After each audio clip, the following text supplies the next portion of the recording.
Manguha tayo guys ng kalamansi. Ilalagay ko sa sinabawang isda at saka gagawa tayo ng sausawan ng hipon. Ayan guys, ito. Ito, kalamansi. Ang daming bunga ng aking kalamansi sa paso guys. Oh, look at this. Sa paso lang yan. Ito. Ayan pa. Ito pa. Then, ito pa. Ayan. 5 piraso guys. Tama na yan. Kasi, kunti lang naman yung sabaw natin sa isda at saka sausawan natin sa hipon. So, ayan. Meron na po tayong sausawan at pang-asim sa ating sinabawang isda. Dito naman sa kabila guys, syempre kukuha tayong pangsahog sa ating sinabawang isda, talbos kamote. Ayan yung ating talbos, ang taba. Ang taba ng ating talbos kamote guys. Ayan, putulin natin.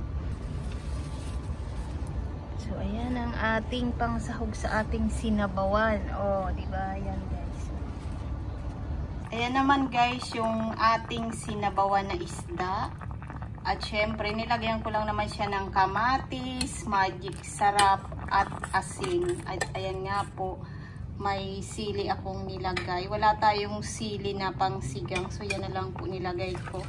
At ngayon ilalagay na po natin ang talbos kamote na kinuha natin doon sa aking tanim sa labas. Ayan. Yan po ang purpose kapag mayroon tayong tanim sa labas. Anytime na gusto po natin magluto, makakapagluto po tayo ng sinabawang isda with talbos kamote.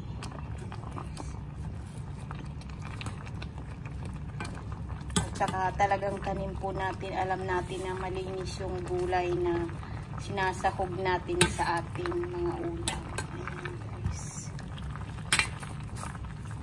So, lalagyan ko na rin po siya ng kalamansi.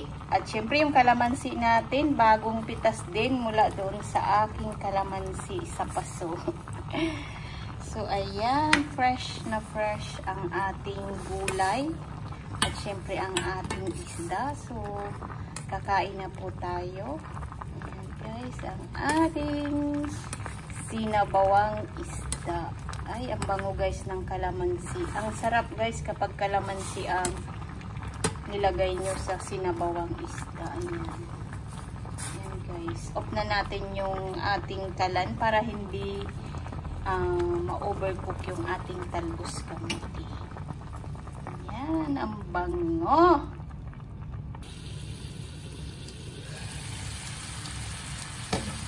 Haluin ulit natin guys. Ayan, mantika na po yung natira sa kawali.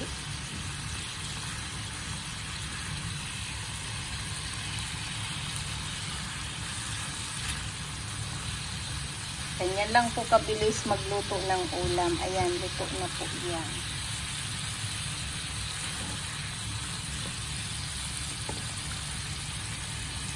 Lagyan natin ulit ng konting mantika para magprito natin ang ating hipon. Ayan na guys, ang ating hipon. Ayan na guys, luto na po ang ating ulam ngayong pananghalian. Ang sarap po niyan guys, isasawsaw lang natin sa patis na may kalamansi at sili. So, na po ang ating pananghalian at pagkatapos mayroon po tayong sinabawang isda. So, ayan. Maghahanda na po tayo ng ating pananghalian. Off na po natin ang ating kalan.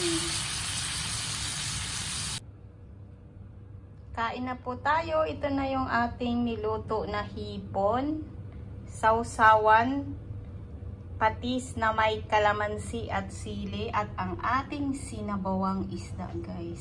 Ayan, napakasarap ng ating ulam ngayon. At syempre po, hindi mawawala ang ating kanin at ang ating inumin. Ayan. Kakain na po tayo. Gutom na po ang inyong lingkod. Saluhan niyo po ako at napakasarap ng ating sinabawan. Ayan guys. Ang sarap. Ang bango ng kalamansi. Ayan.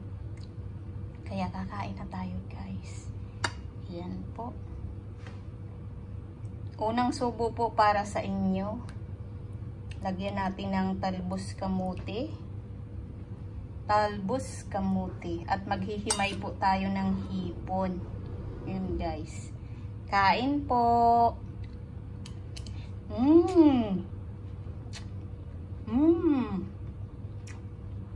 So yummy.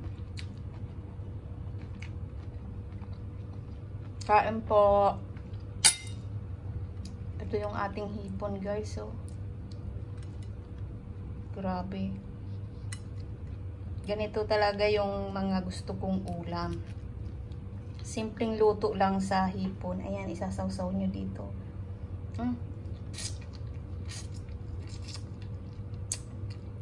Ayan guys, ang sarap. Ang taba. Kain po tayo. Madumi na po yung kamay ko. Oh. Mayroon ng mantika, kaya kakain na po tayo. Saluhan niyo po ako.